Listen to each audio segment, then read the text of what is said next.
₹63.66। अगर मैं आपको बोलूं कि मैं आपको हर रोज़ ₹63.66 दूं, तो क्या आप मेरे लिए दिन में 10 से 12 घंटे काम कर पाएंगे?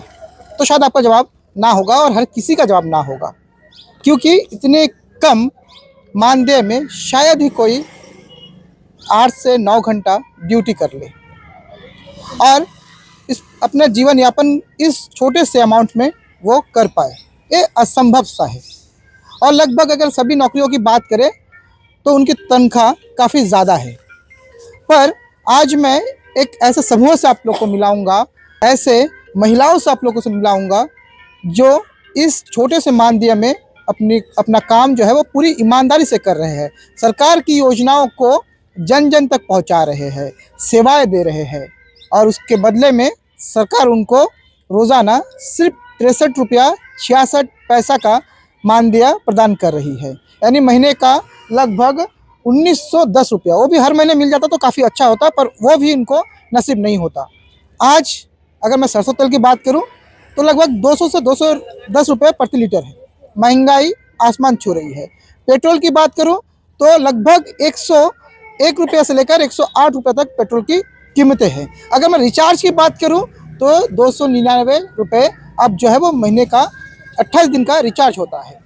अब ये जो तमाम जो महिलाएं देख रहे हैं आप, ये बिहान योजना के तहत आप लोग को क्या बोला जाता है? आप लोग को हम लोगों को बोला जाता है कि एक्टिव महिला, हम लोग एक्टिव महिला है, गांव के स्तर में काम करते हैं।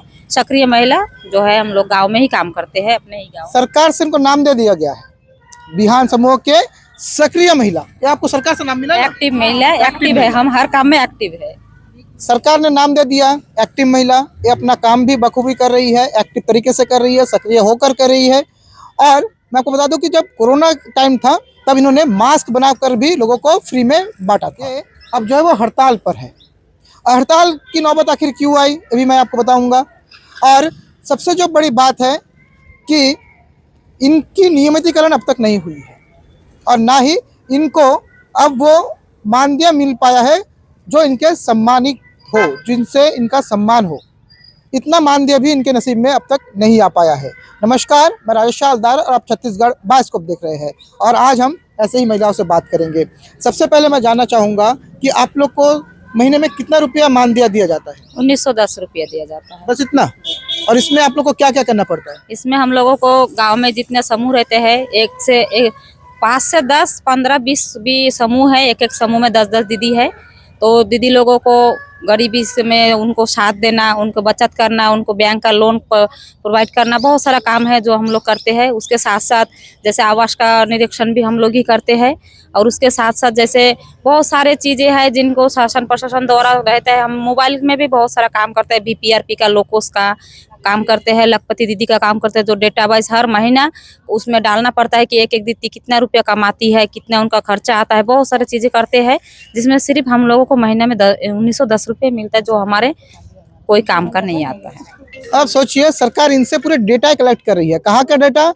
ग्रामीण स्तर का डेटा, जो सबसे महत्वपूर्ण होता है। ग्राम जो स्तर होता है, ग्रामीण स्तर होता है, वो सबसे महत्वपूर्ण होता है किसी भी समाज के विकास में या देश के विकास में। अब उस क्षेत्र के तमाम जो डेटा है वो इन महिलाओं के द्वारा सरकार एकत्र कर रही है, पर बदले में इनको सिर्फ 1910 रुपया दिया जाता है।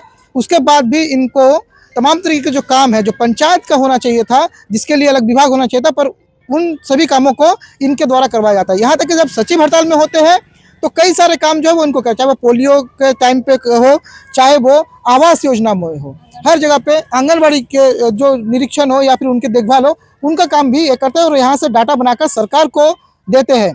अब आप सोच सकते हैं कि कितना बड़ा काम है और कितने मेहनत से वो कितने सक्रियता से करते हैं, पर उसके एवज में सिर्फ 1910 रुपया। इतना सरकार जी थोड़ा सा ध्यान दीजिए, क्योंकि आज जो मनरेगा की मजदूरी है वो भी 210 रुपये से अधिक है और वहीं पर सिर्फ ₹63.66 में आप इनसे काम ले रहे हैं, तो बड़े शर्म की बात है।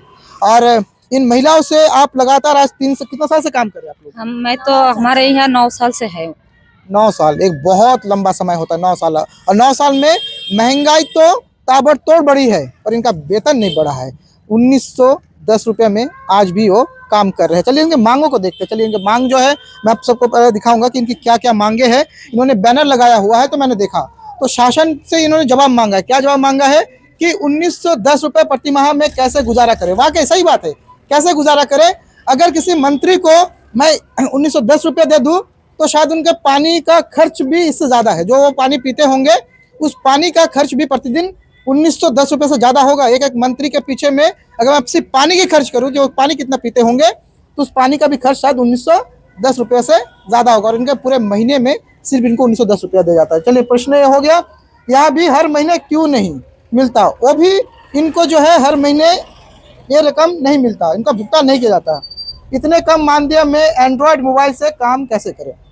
अब एक विपत्ति देखिए इनके लिए, क्या समस्या इनके आ पड़ी है कि इनका जो डेटा है, सारे डेटाओं को अब जो है वो एंड्रॉयड मोबाइल में सबमिट करना होता है। अब एक एंड्रॉयड मोबाइल अगर इनको खरीदा जाए, क्योंकि सरकार इनको एंड्रॉयड मोबाइल प्रोवाइड नहीं किए हैं, अब एंड्रॉयड मोबाइल अगर उनको खरीदना है तो लगभग 20,000 रुपये खर्च करने होंगे, यानी लगभग उनके 10 महीने का वेतन ही चला जाएगा एक एंड्रॉयड मोबाइल खरीदने में। उसके बाद जो है तो यहाँ पर डाटा खर्च कहाँ से लाए। वाकई जो 299 रुपये प्रति माह है, एक डाटा खर्च लगभग 5 दिन का इनका वेतन है।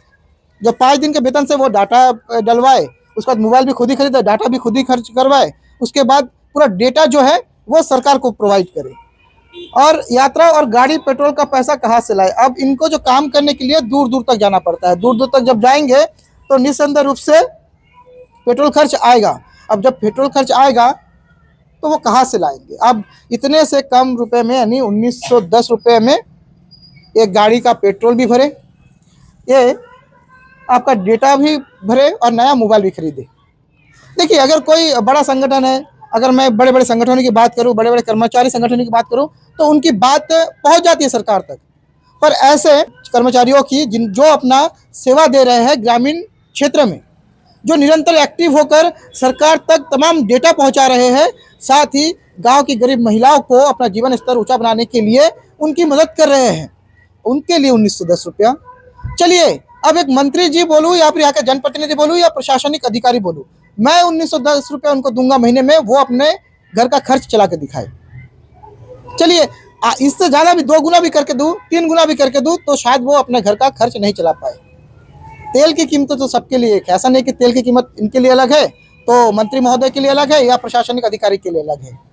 तेल का खर्च एक ही जैसा है, महंगाई एक ही जैसा है, पर वेतन में इतनी विषमता क्यों। कम से कम इनको सम्मानजनक वेतन तो दीजिए, ताकि ये कम से कम जो मनरेगा मजदूर है, जो 210 रुपया है, उससे थोड़ा ज़्यादा और दे दीजिए इनको। ये तो सारे आप ही के लिए काम कर रहे हैं। कैसी तकलीफ होती है आप लोगों की, इसका इतना मानदेय में काफ़ी है आप लोग के लिए? नहीं, बिल्कुल नहीं। इतना 1910 रुपए में होता ही क्या है महीने में। तो आप लोग कितने घंटे काम करते हैं? हम लोग 24 घंटे काम करते हैं। करने में हम लोग 24 घंटे ही काम करते हैं। महीने से 1 तारीख से लेकर पूरे 30 तारीख तक काम करते हैं हम लोग के लिए कोई छुट्टी भी नहीं है। रात के 10 बजे फोन आए कि ये डाटा चाहिए, तो हम लोग वो डाटा प्रदान करते हैं। हमारे जो अधिकारी है, उच्चतम अधिकारी, उनको करते हैं। जनपद से लेकर पंचायत तक जितना भी काम दिया जाता है, हम दीदियों को हम लोग सब कंप्लीट करते हैं। और अगर नहीं कर पाते हैं तो भी सर को मतलब उनका जवाब देना पड़ता है, मानदेय कटौती होती है, तब भी जाके हम लोग को इतना मेहनत करने के बाद 1910 रुपये मिलता है। आजकल तो मजदूरी करने जाओ तब भी 400 रुपये मिलता है, लेकिन हम लोग तो मजदूरी से भी ज्यादा करते हैं ना, तो 1910 रुपये में क्या होता है, कुछ भी नहीं होता है। थोड़ा समझिए इनकी विडम्बना। अब इनके सबके बच्चे होंगे जो स्कूल में पढ़ते होंगे, उनका खर्च, घर के राशन का खर्च, तमाम तरीके के जो खर्च है उनका निर्वहन कहीं ना कहीं ये करते हैं। दिन में अगर पूरा समय अपना दे रहे हैं, पूरे दिन में अपना अगर 9-10 घंटा भी ये दे रहे हैं, तो सरकार की जवाबदेही बनती है कि इनके ऊपर भी ध्यान दे और इनका कम से कम इतना मानदेय तय करे ताकि इनके परिवार का खर्च, इनके बच्चों की पढ़ाई कम से कम थोड़ा सा बेहतर हो पाए। मानव अधिकार को इस पर संज्ञान लेना चाहिए, क्योंकि मानव अधिकार का कहना है कि एक न्यूनतम मजदूरी राशि तय की गई है भारत में। ये राशि उससे भी कम है, मैं आपको बता दूं, 63 रुपया 66 पैसा। मुझे नहीं लगता कि ये किसी नियमावली है या संवैधानिक नियम है उसमें आता होगा। मानव अधिकार को इनके तरफ ध्यान देना चाहिए ताकि इनका जो जीवन स्तर है थोड़ा सा बेहतर हो पाए, थोड़ा सा ये अपने जीवन को सुधार पाए, क्योंकि ये अपना काफ़ी समय सरकार को दे रहे हैं, सरकार को डेटा मुहैया करवा रहे हैं, बहुत सारे काम कर रहे हैं, ज़मीनी स्तर पर जुड़कर काम कर रहे हैं।